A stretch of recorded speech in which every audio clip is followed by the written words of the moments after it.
하나님의 말씀 창세기 12장 1절에서 9절 말씀입니다. 창세기 12장 1절에서 9절 말씀입니다. 하나님께서 말씀하십니다. 하나님의 말씀을 들으십시오. 여호와께서 아브라함에게 이르시되 너는 너의 고향과 친척과 아버지의 집을 떠나 내가 내게 보여줄 땅으로 가라. 내가 너로 큰 민족을 이루고 내게 복을 주어 내 이름을 창대하게 하리니 너는 복이 될지라. 너를 축복하는 자에게는 내가 복을 내리고 너를 저주하는 자에게는 내가 저주하리니 땅의 모든 족속이 너로 말미암아 복을 얻을 것이라 하신지라. 이 아브라함이 여호와의 말씀을 따라 갔고 롯도 그와 함께 갔으며 아브라함이 하란을 떠날 때에 75세였더라. 아브라함이 그의 아내 사레와 조카 롯과 하란에서 모은 모든 소유와 얻은 사람들을 이끌고 가나안 땅으로 가려고 떠나서 마침내 가나안 땅에 들어갔더라. 아브라함이 그 땅을 지나 세겜 땅 모래 상수리 나무에 이르니 그때에 가나안 사람이 그 땅에 거주하였더라. 여호와께서 아브라함에게 나타나 이르시되 내가 이 땅을 내 자손에게 주리라 하신지라. 자기에게 나타나신 여호와께서 그가 그곳에서 제단을 쌓고 거기서 베델 동쪽 산으로 옮겨 장막을 치니 서쪽은 베델이요 동쪽은 아이라. 그가 그곳에서 여호와께 제단을 쌓고 여호와의 이름을 부르더니 점점 남방으로 옮겨갔더라. 아멘. 하나님 감사합니다. 오늘도 우리에게 하나님의 말씀을 들려주셨으니 이제 이 말씀으로 우리에게 영생의 교훈을 풀어주시되 모두가 알아들을 수 있도록 성령께서 친히 가르쳐주시고 또 모두가 받을 수 있도록 성령 하나님께서 그 듣는 자의 마음속에 역사하여 주시옵소서. 예수님 이름으로 기도드리옵나이다. 아멘. 지난 주일에 공적인 신앙 고백의 의미에 대해서 설교했는데요. 오늘은 아브라함의 생애를 통하여 여호와의 이름을 부르는 것에 관한 내용을 설교하려고 합니다. 오늘 설교 제목은 신자는 여호와의 이름을 부릅니다.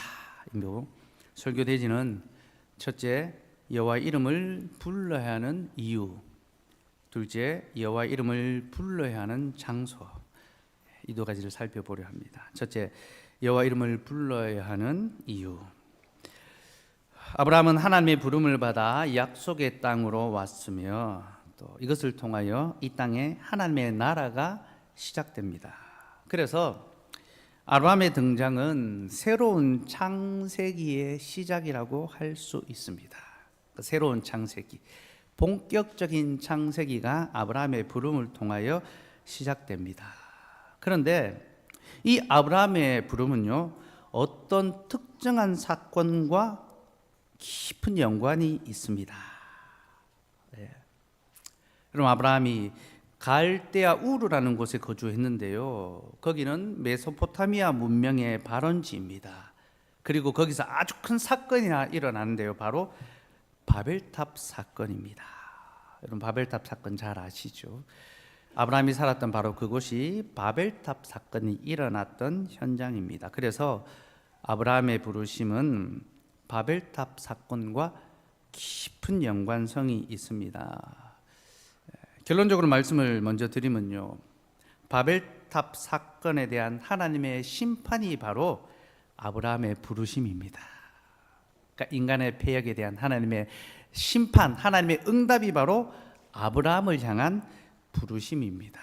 그리고 이렇게 이해할 때 우리는 비로소 아브라함의 부르심의 이유와 목적에 대해서 보다 정확하게 이해할 수가 있습니다.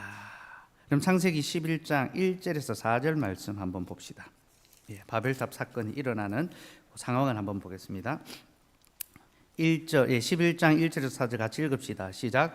온 땅에 언어가 하나요 말이 하나였더라. 이에 그들이 동방으로 옮기다가 시날 평지를 만나 거기 거류하며 서로 말하되 자 벽돌을 만들어 견고히 굽자 하고 이에 벽돌로 돌을 대신하며 역청으로 진흙을 대신하고 또 말하되 자 성읍과 탑을 건설하여 그 탑 꼭대기를 하늘에 닿게 하여 우리 이름을 내고 온 지면에 흩어짐을 면하자 하였더니.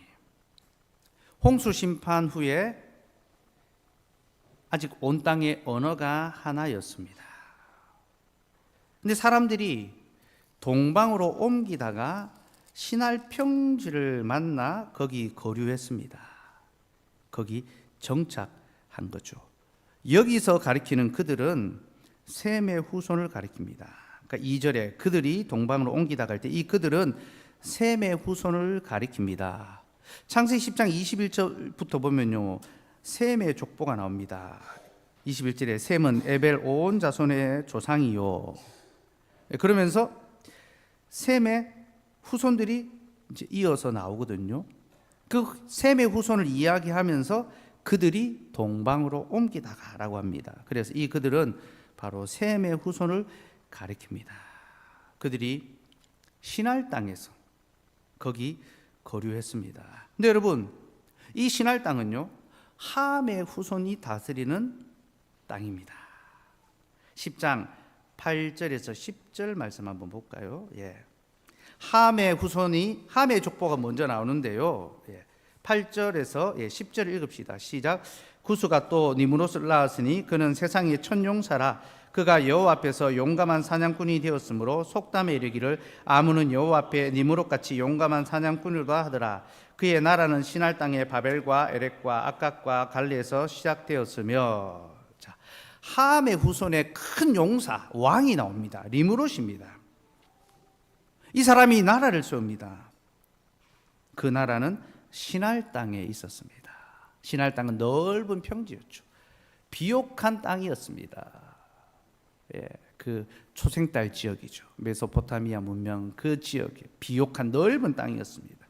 니므롯이 바로 그 땅에 자신의 나라를 세웠습니다. 그런데 셈의 후손이 이리저리 거주하다가 이동하다가 시날 땅에 이르러 거기 거류했습니다. 무슨 말입니까?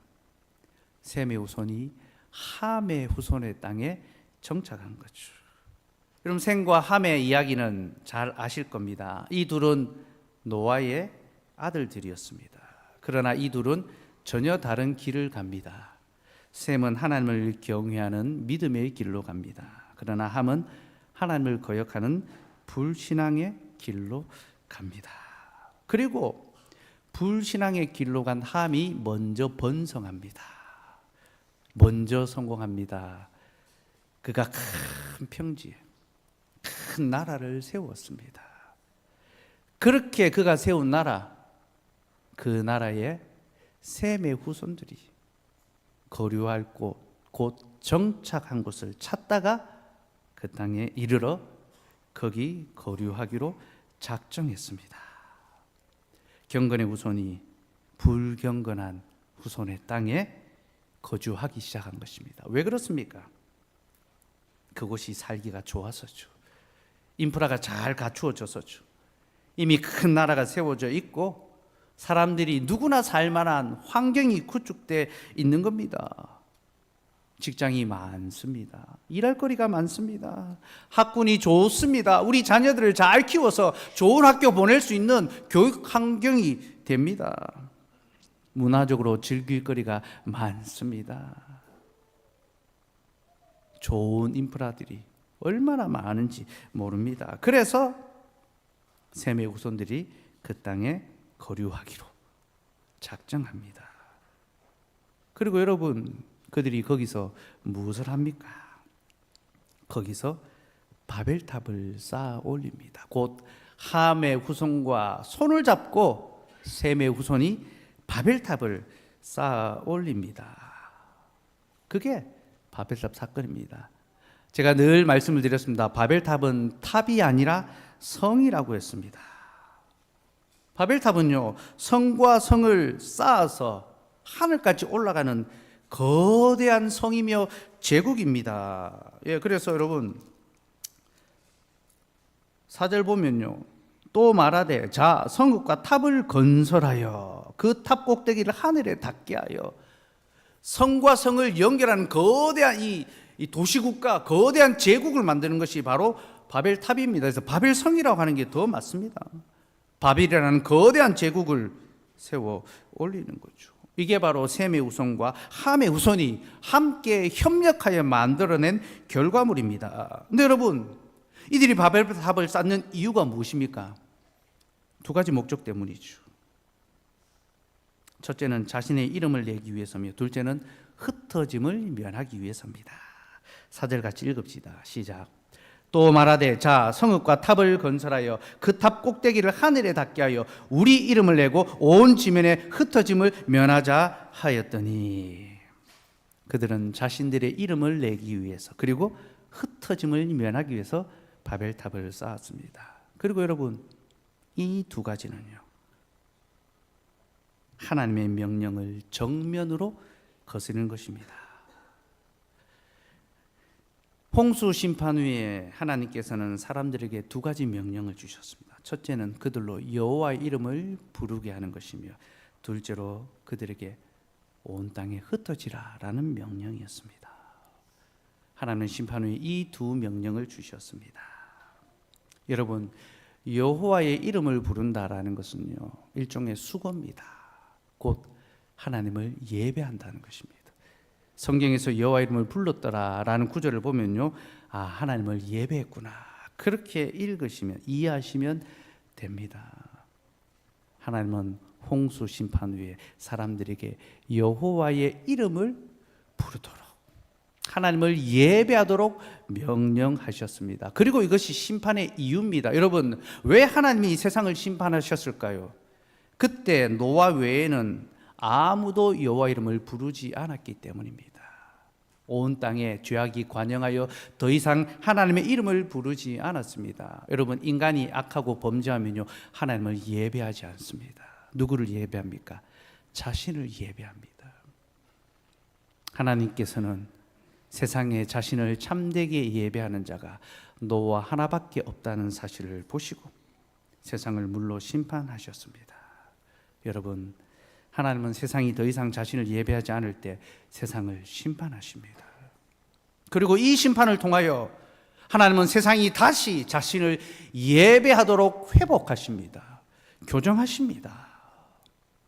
이것이 심판의 목적입니다. 그래서 노아가 홍수 심판 후에 가장 먼저 한 일이 무엇입니까? 하나님을 예배하는 것입니다. 우리가 몇 주 전에 살펴보았습니다. 하나님은 그 예배를 받으시고 다시는 물로 세상을 심판하지 않겠다 약속하셨습니다. 심판과 진노를 그치신 거죠. 우리가 예배할 때 하나님이 진노를 그치시고 이 땅에 은혜와 긍휼과 자비를 베풀어 주시는 겁니다. 그렇게 하나님은 세상으로 하여금 다시 하나님을 예배하도록 하나님의 이름을 부르게 하셨고, 그리고 노아에게 온 땅에 흩어지라, 생육하고 번성하며 땅에 충만하고 땅에 흩어지라라고 말씀하셨습니다. 그러니 여러분, 이 명령은요, 온 땅에 하나님을 예배하는 하나님의 나라, 곧 교회를 건설하라라는 명령입니다. 그럼 제가 지난번에도 말씀드렸습니다. 생육하고 번성하고 땅에 충만하라는 명령은요, 세상에 준 것이 아니라 교회에 주신 명령입니다. 교회가 세상의 악을 이기며 하나님의 거룩함과 선하심으로 생육하고 번성하고 땅을 정복하고 다스려야 합니다. 이것은 누구보다도 우리에게 주신 명령입니다. 하나님은 노아에게 온 땅에 흩어져라, 그래서 온 땅에 하나님의 이름을 부르는 예배의 나라를 세우라고 명령하셨습니다. 그런데 그때의 사람들이 어떻게 했습니까? 셈과 함의 후손들은요, 하늘에 닿는 성을 쌓아서 자신들의 이름을 내고 온 지면에 흩어짐을 면하자라고 했습니다. 여러분, 이것이 보여주는 것이 무엇입니까? 이는 곧 하나님을 향한 반역의 깃발을 드는 거죠. 하나님은 사람의 이름이 아니라 자신의 이름, 곧 전능하신 하나님의 이름을 부르도록 우리를 불러주셨는데, 그들은 하나님의 이름이 아니라 우리의 이름을 부르겠다, 자기의 이름을 부르기로 작정했습니다. 하나님은 온 땅이 흩어져 너희는 하나님의 나라를 세우라, 예배의 나라를 세우라 말씀하셨는데, 그들은 흩어지지 아니하고 하늘까지 닿는 우리의 나라를 세우겠다라고 그렇게 작정했습니다. 여러분, 이것이 바로 바벨탑 사건이 보여주는 복음의 교훈입니다. 꼭 그들은 하나님의 명령의 반기를 들었으며 하나님을 향하여 반역의 깃발을 꽂았습니다. 여러분, 우리는 바벨탑 사건을 통하여 인간의 죄가 얼마나 끈질긴지를 보아야 합니다. 바벨탑 사건은 홍수 심판 후에 인간이 급속도로 다시 타락했다는 것을 보여주며 그들이 하나님을 예배하는 나라가 아니라 자신을 예배하는 나라를 세워가고 있다는 것을 우리에게 보여줍니다.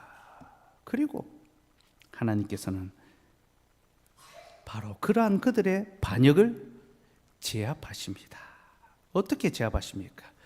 그들의 언어를 혼잡케 하심으로 그들의 도모가 서지 못하게 하십니다. 그들은 온갖 꾀를 내고 온갖 수고와 온갖 지혜를 다 동원해서 자신의 기술을 다 발휘해서 하나님을 반역하는 프로그램을 진행했지만 하나님은 그 프로그램에 작은 것 하나를 바꾸셨습니다. 명령 하나를 바꾸셨습니다. 언어를 혼잡케 하셨습니다. 그러자 그들의 그 화려하고 멋지고 완벽해 보이는 그 계획이 다 속수무책으로 무너지고 결국 그들은 흩어지고 말았습니다. 10장 9절 말씀. 11장 9절 말씀 같이 읽읍시다. 시작. 그러므로 그 이름을 바벨이라 하니 이는 여호와께서 거기서 온 땅의 언어를 혼잡하게 하셨습니다. 여호와께서 거기서 그들을 온 지면에 흩으셨더라. 인간은 대단한 계획을 세우고 하나님이라도 이 계획을 거스를 수 없다고 생각하고 장담하지만 하나님은 아주 쉬운 방법으로 그들의 계획이 무너지게 하시고 마침내 하나님의 계획이 이루어지게 하십니다. 그들을 온 땅에 흩어버리십니다. 그리고 10절부터 다시 셈의 족보가 시작되는데요. 이 족보는 바벨탑 사건에 대한 하나님의 최종 판결입니다. 헌법재판소의 판결입니다. 곧 인간의 반역을 향하여 하나님께서 자신의 나라를 세우시겠다는 선전포고가 바로 이 셈의 족보입니다. 그리고 그 족보의 끄트머리에 아브라함이 등장합니다. 26절 말씀 읽읍시다. 시작. 데라는 70세에 아브람과 나홀과 하란을 낳았더라. 여러분, 셈의 족보가 이렇게 마칩니다. 데라는 70세에 아브람과 나홀과 하란을 낳았더라. 이것은 그저 단순한 역사적 진술이 아닙니다. 그저 한 집안의 내력을 보여주는 그런 일반적인 진술이 아닙니다. 여러분, 이 구절은요, 인간들의 그 시끌벅적하고 대단해 보이던 그 반역에 대한 하나님의 매우 조용하면서도 확실한 반격입니다. 너희가 내 앞에서 감히 너희의 이름을 내고 너희의 나라를 세우려고 하느냐? 결코 그렇지 아니하다.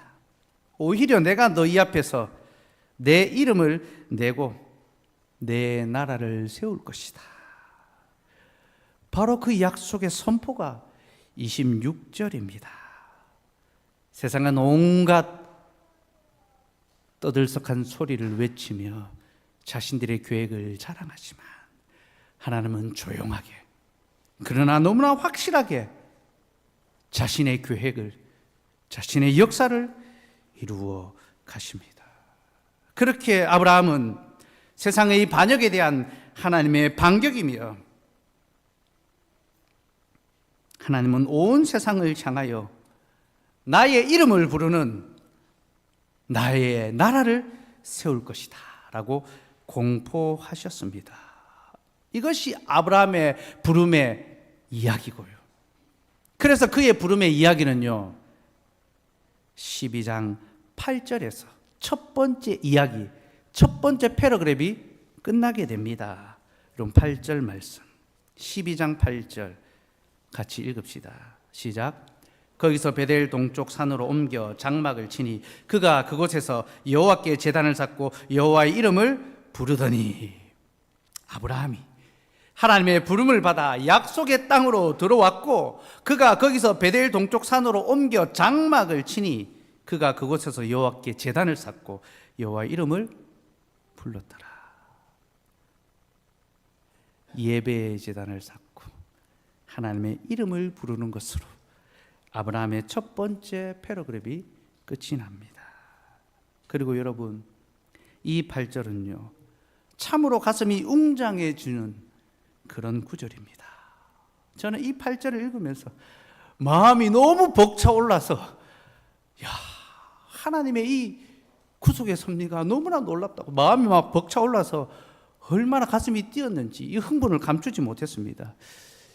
저만 흥분되는 것 같습니다. 여러분, 이 8절은요, 참으로 오만불손하며 자신이 모든 걸 다 알 수 있는 것처럼 큰 소리치는 세상을 향한 우리 하나님의 답변입니다. 너희가 너희의 이름을 자랑하고 너희의 이름이 불리기를 원하고 그 이름을 드러내기 위하여 온갖 꾀를 다 내지만, 내가 너희를 지은 것은 너희의 이름을 부르기 위해서가 아니라 바로 전능하신 여호와 하나님, 천지를 지으신 아버지 하나님의 이름을 부르게 하기 위해서다. 바로 이것을 인생들에게, 우리에게 가르쳐 주는 것입니다. 그래서 여러분, 이 8절은요, 모든 인생이 가야 할 마땅한 길입니다. 우리가 어디로 옮겨 장막을 치더라도 그곳에서 여호와께 제단을 쌓고 여호와 이름을 불렀더라. 여러분, 이것이 모든 인생이 마땅히 가야 할 인생의 길입니다. 우리 하나님께서는 모든 인생을 여호와의 이름을 부르는 길로 부르셨습니다. 자기 이름을 부르기 위하여 지음받은 것이 아니라 하나님의 이름을 부르기 위하여 우리를 지으셨습니다. 그래서 우리는 다 이 길로 가야 합니다. 하나님이 정하신 인생의 본분의 길로 가야 합니다. 그러나 여러분, 모두가 그 길을 가야 하지만 아무나 그 길을 갈 수는 없습니다. 오직 그 길은 하나님의 부르심을 받은 자만이 갈 수 있습니다. 이것이 바로 아브라함의 부르심이 우리에게 보여주는 복음의 교훈입니다.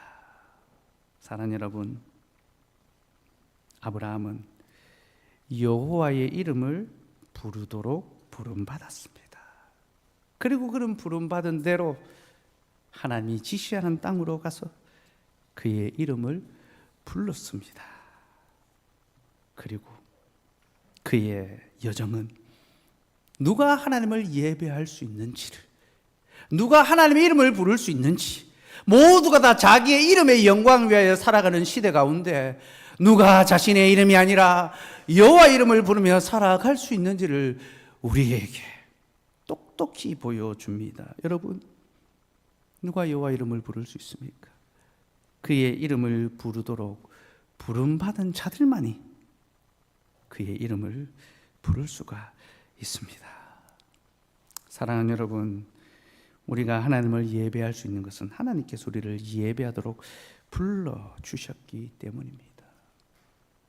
이 단 하나의 사실이 우리가 하나님을 예배할 수 있는 유일한 이유가 됩니다.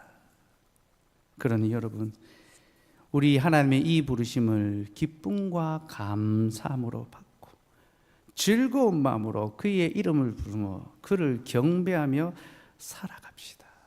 이것이 우리를 부르신, 곧 우리를 구원하신 하나님의 뜻이며, 하나님은 우리를 자신의 이름의 영광을 위하여 살아가도록 불러주셨습니다.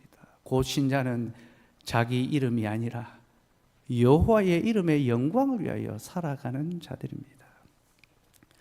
호랑이는 죽어서 가죽을 남기고 사람은 죽어서 이름을 남긴다라는 말이 있습니다. 저는 이거 틀린 말을 생각합니다. 호랑이는 죽어서 가죽을 남기고 사람도 죽어서 가죽밖에 남기는 게 없습니다. 사람이 뭘 남깁니까? 그러나 이 말은요, 인생이 무엇을 위하여 살아가는지를 우리에게 가르쳐 줍니다. 여러분, 사람이 무엇을 위하여 살아갑니까? 다 자기 이름 석자를 위해서, 자기 이름 한번 남겨보겠다고 그렇게 살아갑니다. 그래서 좀 수고해서 내가 인정받고, 내가 좀 능력 있는 자로 좀 칭찬받고, 내 이름을 내 영광을, 내 업적을 좀 나타내 보겠다. 그래서 내가 좀 유명해지겠다. 사람들이 내 이름을 좀 부르며 살아갈 수 있도록 해보겠다. 그런 마음으로 살아갑니다. 그래서 사람들이 집을 짓고 나라를 세우고 자기 이름을 떨치려고 합니다. 이것이 모든 사람들이 살아가는 삶의 방식이고 이것이 바로 바벨탑의 실존입니다. 그래서 여러분, 바벨탑은 지금도 무너지지 않고 이 땅 가운데 굳건하게 더욱 높이 쌓아 올라져 가고 있습니다. 지금도 여전히 오만불손하게 자기의 이름의 영광을 위하여 살아가고 있는 모든 자들의 손을 통하여 바벨탑은 끊임없이 짓고 또 지어지고 있습니다. 그리고 자기만 지을 것이 아니라 많은 사람들을 그러한 삶으로 불러 모읍니다. 시나리라는 넓은 평지에 큰 나라를 세우고 바벨이라는 마천루를 쌓아 올리면서 누구든지 오라, 누구든지 오는 자는 우리와 함께하고 우리와 함께 영광을 누릴 것이라고 그렇게 외칩니다. 폼나게 살 것이고 잘 살 것이고 너희와 너희 자녀들이 복받고 잘 될 것이다. 그렇게 외칩니다. 그 말을 듣고 많은 사람들이 그리로 몰려갑니다. 그래도 저기로 가야 내가 먹고 살 수 있고, 그래도 내가 좀 폼나게 살 수 있고, 그래도 내가 한몫 잡을 수 있지 않겠는가. 그렇게 사람들이 거기로 모여들고 또 모여듭니다. 그리고 그 무리 가운데 바로 아브라함이 있었습니다. 아브라함은 그 시날 땅 갈대아 우르에서 하나님이 아닌 다른 헛된 우상의 이름을 부르며 살았습니다. 곧 자기 이름이 잘 될 수 있도록 자기 이름의 영광을 위하여 자기 이름을 부르며 매일을 살아가고 있었습니다. 그게 아브라함의 실존입니다. 그는 셈의 후손이었지만 그는 하나님의 이름의 영광이 아니라 자기 이름의 영광을 살아가고 있었습니다. 그는 갈대아 우르에서 번성하고 화려하고 풍족하고 부유한 삶을 살았지만 그의 영혼은 매우 비참하고 어두움 가운데 처하여 있었습니다. 그렇게 화려해 보이나 실상은 어둡고 비참한 가운데 살아가던 그 아브라함을 하나님께서 불러주셨습니다. 곧 자기 이름을 부르며 살아가던 삶에서 여호와의 이름을 부르는 삶으로 불러주신 것입니다. 이것이 바로 그가 받은 하나님의 부르심입니다. 아브라함은 하나님이 지시하시는 약속의 땅으로 부름받았고 그는 그 땅에서 이제 하나님의 이름을 부르는 삶을 살아가게 되었습니다. 오늘 아브라함은 바로 그 부르심을 받았고 이는 그가 더 나은 삶으로 부름받았다는 것을 우리에게 보여줍니다. 그는 유한한 이 땅의 삶이 아니라 영원한 하나님의 나라의 삶으로 부름받았습니다. 이것은 그에게 분명 더 나은 부르심이었습니다. 그러나 여러분, 이 부르심은 더 나은 부르심이었지만 더 윤택한 부르심은 아니었습니다. 아브라함이 거주했던 갈대아 우르는 세상의 중심지였습니다. 거기는 과학과 경제와 철학과 문화의 중심지입니다. 이에 비하면 가나안 땅은 세상의 변방입니다. 가나안 땅은 세상의 중심이 아니라 변두리에 불과했습니다. 우리로 치면 우르가 서울입니다. 화려한 곳입니다. 가나안 땅은요, 포항입니다. 포항과 같습니다. 절대 지역 비하 발언 아닙니다. 예. 별 볼 일 없고 보잘것없는 그런 땅이라는 거죠. 여러분, 아브라함은 더 나은 부르심을 받았지만 그는 더 발전된 땅에서 덜 발전된 땅으로 부름받았습니다.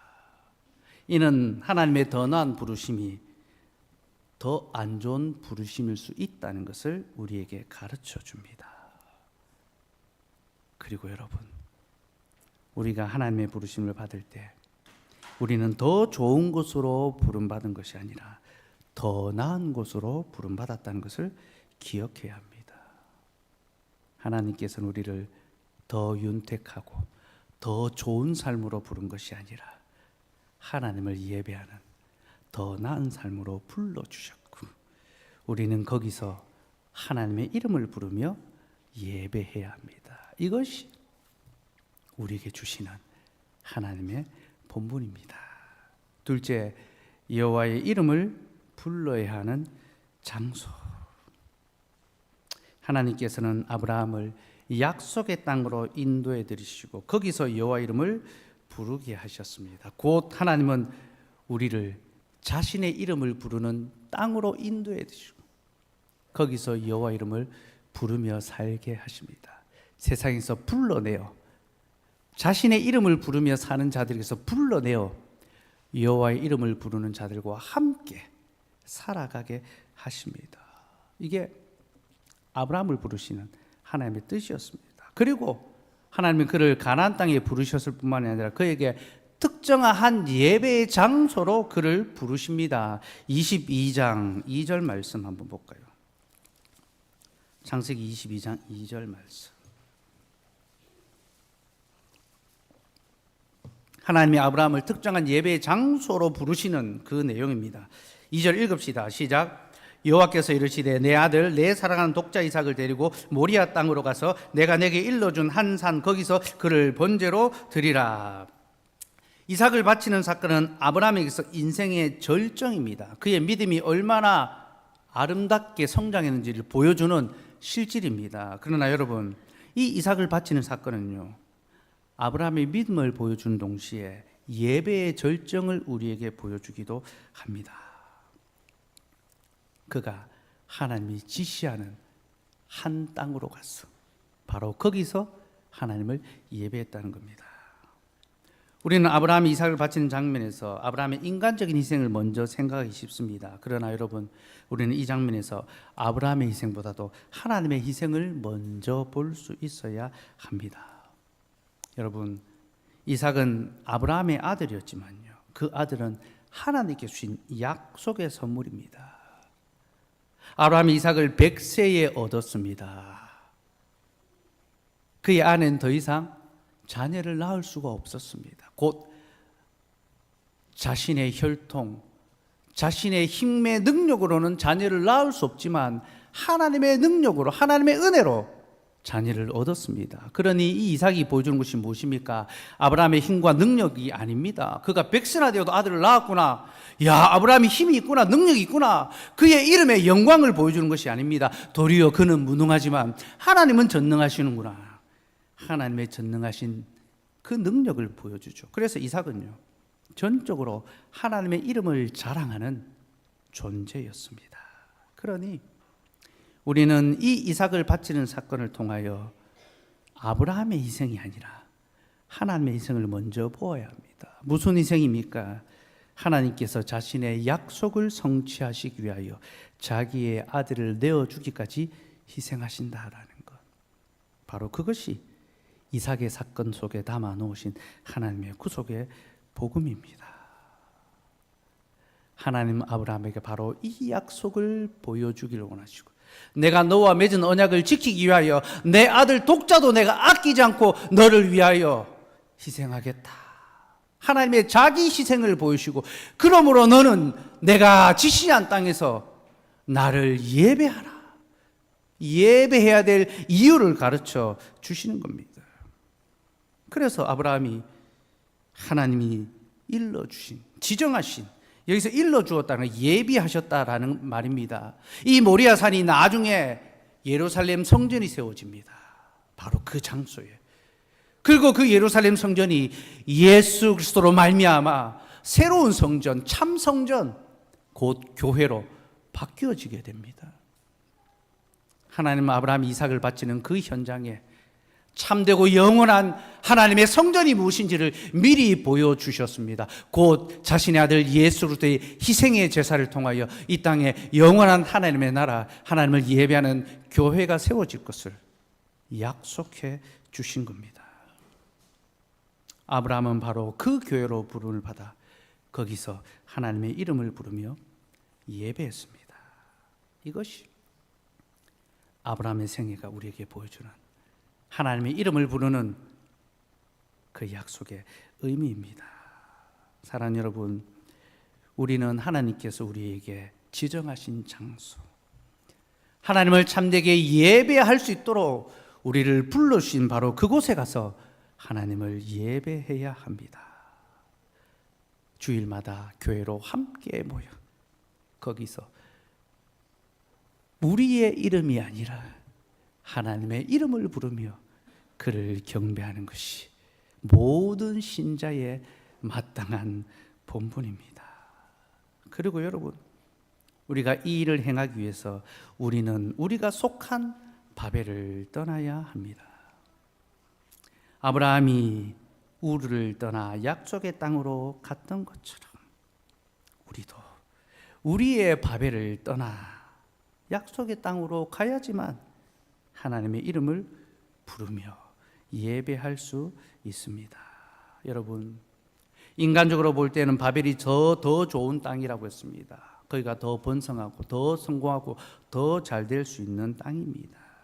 그러나 아브라함은요, 더 좋은 땅이 아니라 더 나은 땅인 약속의 땅을 바라보고 그 땅에 머물러 있기를 소원했습니다. 히브리서 11장 15절에서 16절 말씀 같이 읽읍시다. 시작.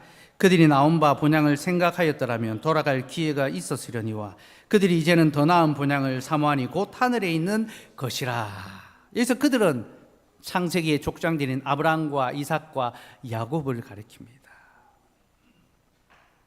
그들이 본향을 생각했다면 돌아갈 기회가 있었으려니와 먹고 살 것 생각하고 자기의 자녀들의 잘됨을 생각했다면 얼마든지 본향 우르로 돌아갈 수 있었다. 바벨로 돌아갈 수 있었다. 그 기회가 많았다라는 겁니다. 그러나 그들은 더 나은 본향, 곧 하늘에 있는 하나님의 집을 바라보고 하나님의 약속이 있는 그 땅에 머물며 하나님을 예배하는 삶을 살아갔다라는 것입니다.